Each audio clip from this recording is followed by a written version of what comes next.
The memory system of computer is one of the most important part of computer. CPU uses this memory system to store and read data to give output. Fundamentally, there are two types of computer memory: primary memory and secondary memory. But what is primary memory and secondary memory? What are their uses and their types? And how does CPU uses these different type of memories like RAM, ROM and other storage devices? And also how these memories are different from each other. Let's see. There are two type of memory in computer: primary memory and secondary memory. Let's start with primary memory. Primary storage memory plays a very big role in computer because a computer can't start without primary memory. This type of memory, also called main memory of computer. This memory is directly connected to CPU. So CPU uses this memory directly to retrieve or store data. Primary memory has very fast speed, so accessing data from it's very easy. The main two type of primary memory is RAM and ROM. We'll talk about this in a while. We'll also talk about CPU registers and cache memory, which is also a form of primary memory. Before that, let's get a general idea of secondary memory.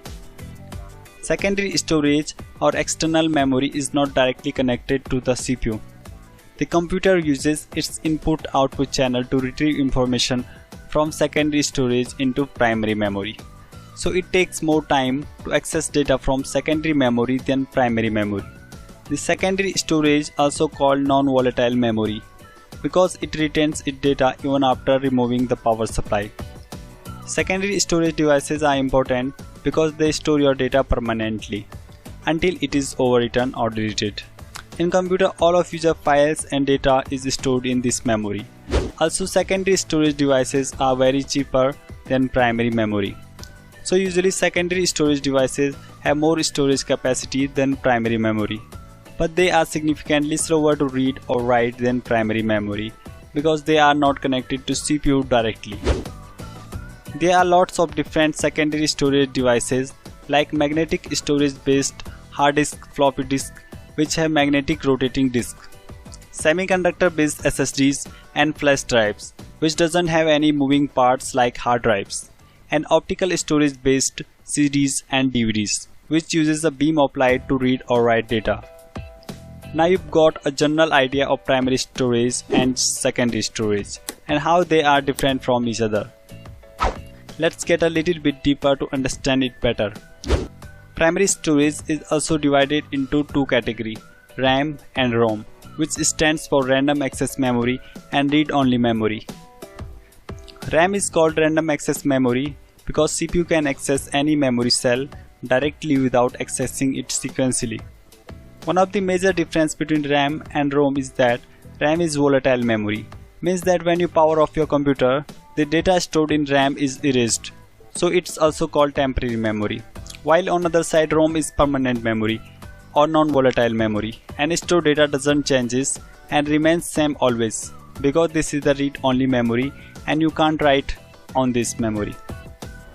ROM contains important system files that required for system to boot up, and it also performs major input-output tasks of computer. Different type of ROM includes masked ROMs. These are the very first inexpensive hardwired devices that contain pre-programmed set of data or instruction. Another type of ROM is PROM, means programmable ROM. This type of ROM can be modified only once by the user and not erasable. User buys a blank PROM and write program on it. Another type of ROM is EPROM, means erasable and programmable ROM. This type of ROM is erasable by exposure of UV light. Another type is EEPROM, means electrically erasable and programmable read-only memory. EEPROM is programmed and erased electrically. It can be erased and reprogrammed about 10,000 times. Both erasing and programming takes about 4 to 10 milliseconds.